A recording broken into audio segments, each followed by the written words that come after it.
This is Operations Officer Winthal. I'm on the planet Earth, evidently. I couldn't prove it, though, because I have no way to determine my exact location. But given that fact that I'm on planet Earth, which you can believe or disbelieve, and you can believe or disbelieve whether or not this is May 11th, 2013, and I am in Seattle, Washington, on the planet Earth, which is on the North American continent. Well,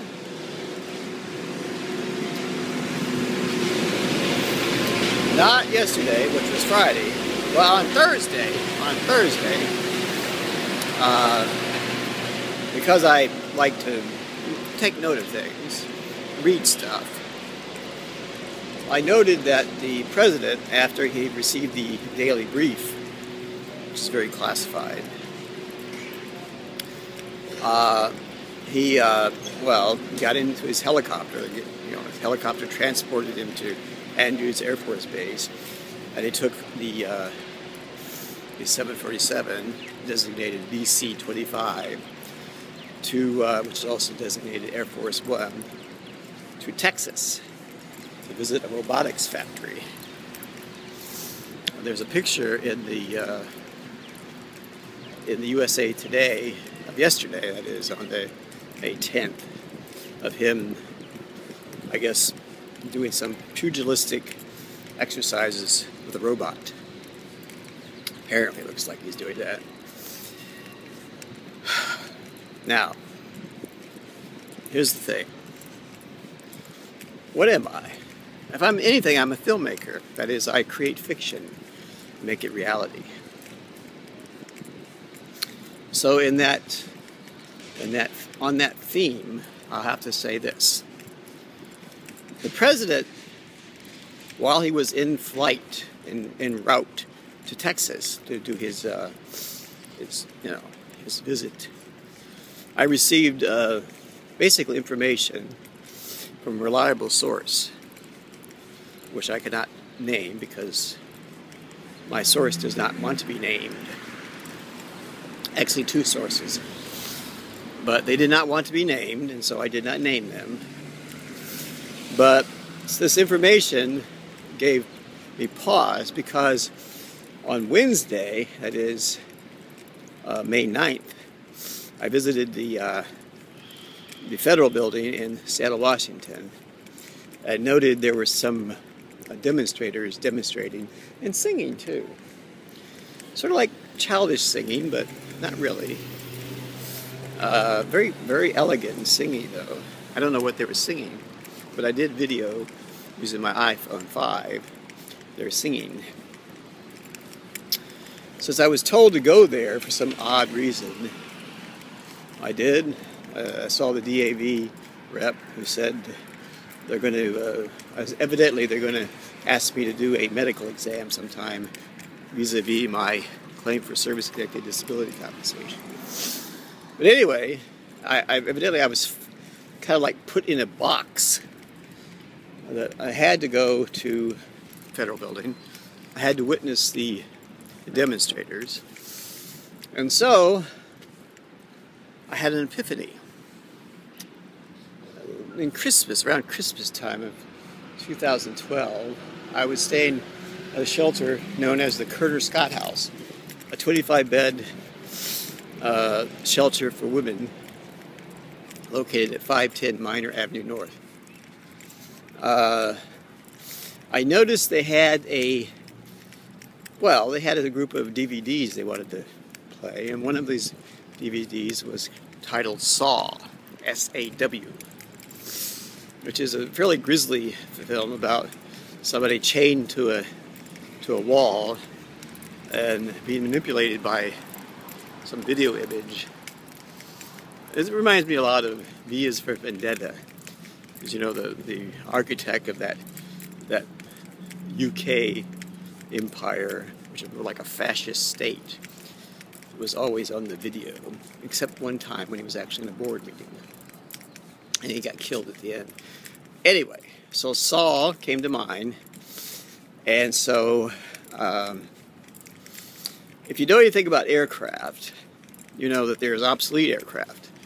Some of them are, I would say, DC-9s, prop planes, very popular during World War II and thereafter as transports. There's also a plane called a Super Guppy. It's a big fat aircraft, prop-driven, turboprop, and it's able to carry lots of stuff. There's a movie called Dumbo Drop about an effort by people in Vietnam to transport an elephant via an aircraft. They used the Super Guppy to do that. Now, Super Guppies were produced, I don't know, I think by Lockheed, or maybe by McDonnell Douglas, I'm not sure. But anyway, the moral of the story is that the Super Guppy, having this great capacity to carry cargo, can be used on occasion to carry other things than elephants. All right, so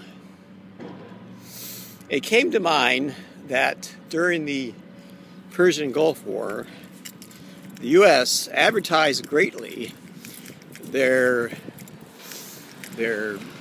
device, an explosive device, a fuel oil explosive device, which was basically a daisy cutter circa Vietnam War era, but enhanced, having great power to, well, devastate large amounts of real estate.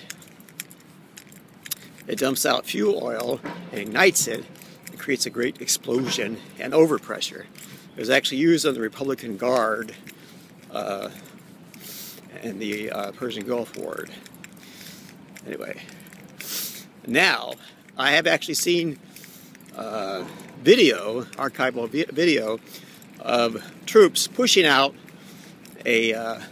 basically a daisy cutter from a C-130, which by parachute drops and then explodes when the plane has gotten to a safe distance, which has to do very quickly.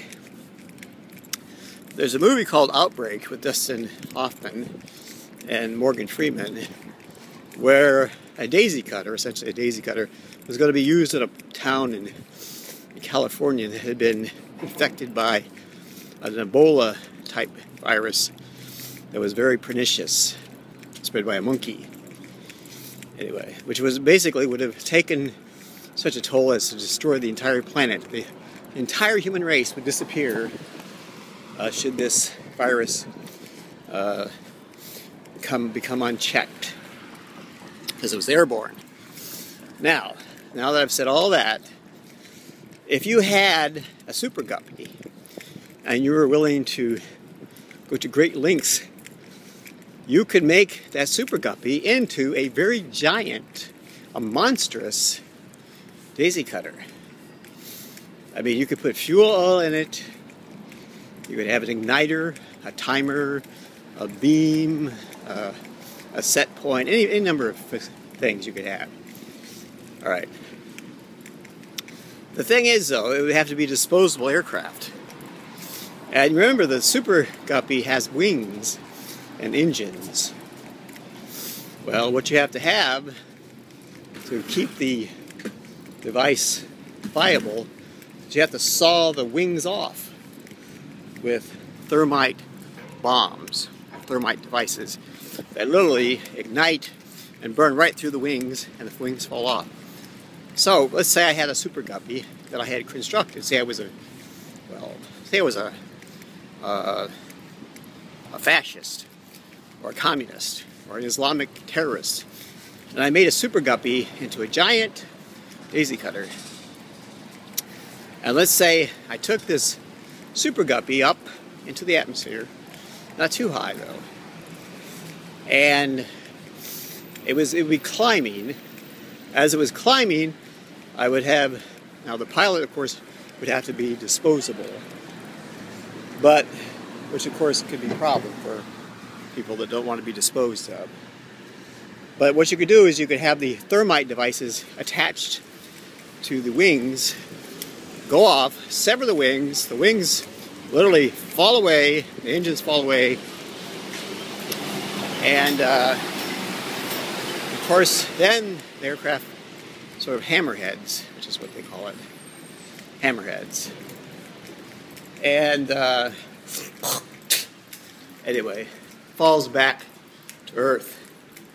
Now, if you have a timer and a release mechanism,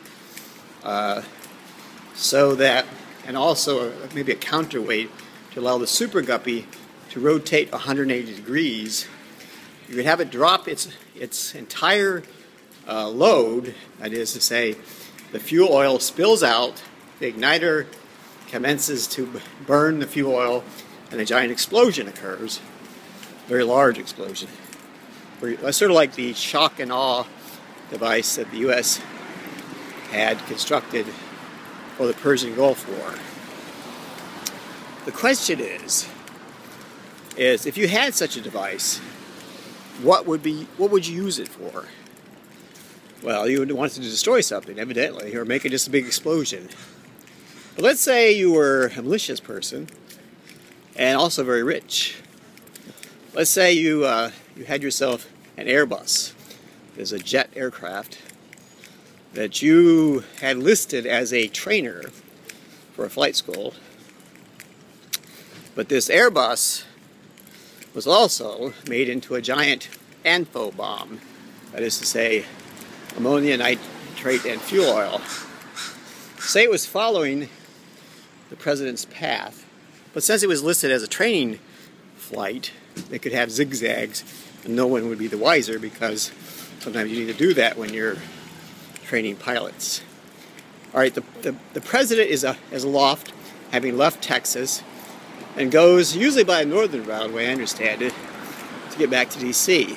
But let's say there's some mishap that occurs in some place that alarms the Secret Service, and they decide to divert the craft southward toward perhaps the Gulf of Mexico. All right, well, then let's say you have a Super Guppy made into a giant daisy cutter that over a air traffic control center somewhere in Louisiana detonates and literally knocks out the power for an incredible number of air traffic control mechanisms, radars. So this is immediately sent as a critic message to the president via their usual methods, satellites mostly, that the air traffic control system in and around Louisiana and thereabouts has been knocked out by an apparent explosion of unknown origin. Well, the Secret Service, of course, would say, oh my God, something's going on. We've had this explosion at this refinery in Midland, Texas, or near there. We have been diverted south, and then all of a sudden we have this knockout of the air traffic control system, which makes them flying blind, sort of. So they decide to speed directly to the nearest military outpost, which in this case is Fort Leonard Wood, Missouri, where it has an Air Force base attached, air base attached to it. And that's the home of the 82nd Airborne.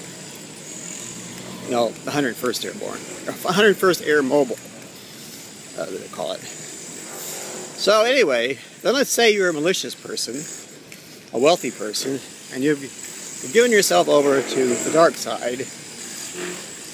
You're looking for eternal night and death. And you're a very hateful person. Well, let's say you have a second Super Guppy, same configuration, except you want it to rise quickly into the atmosphere to get close to the president's flight path to cause the president's craft to be unsettled. That means you have to have the Super Guppy, in addition to its payload of fuel oil and other mechanisms, and the thermite charges attached to its wings, you have to have rocket boosters and a rail system that allows the aircraft to be launched, the rockets ignited, propelled swiftly up into the atmosphere, and then it'll be very close, possibly, because it's moving very, very fast, moving not quite supersonic, but very close. So it's moving up toward the president's path in Missouri.